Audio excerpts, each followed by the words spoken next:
Someone wants to know why you chose to live in Virginia, but they had a part two to the question that I think is even more important, and that is if someone is unable to purchase multiple homes in multiple jurisdictions, like you suggested, if possible, and has to stay in the U.S., what states or areas would you recommend people relocate to?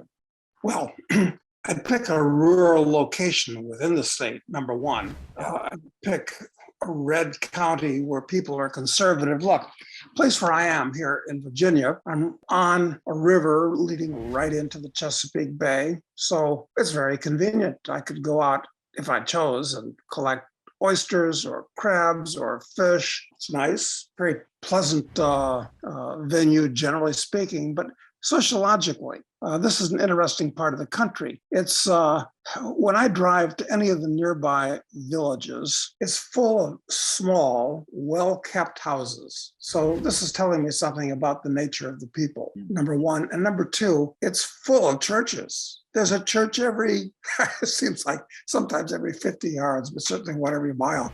Amazing. And I'm not a religious person. I don't take advantage of the churches, but it means that there's a certain amount of social cohesion and people, at least pay lip service to basic Christian values, which are pretty good generally. Mm-hmm. So that's a good reason to be here. And are there other places in the U.S. that are there? I mean, you talked about rural areas. You talked about, more conservative areas. Are there any specific areas in the country, though, that are, I guess, of interest to you, or you think might be worth people looking into?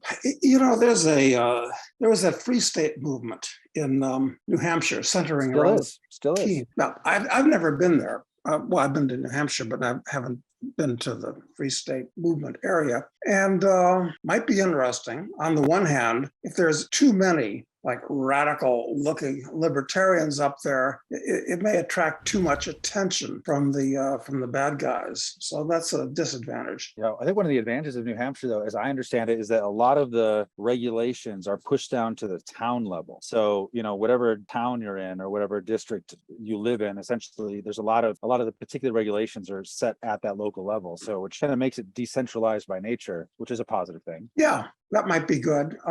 And you go out west, you don't get the kind of thing that you get in New Hampshire or Virginia, or for that matter, the Carolinas.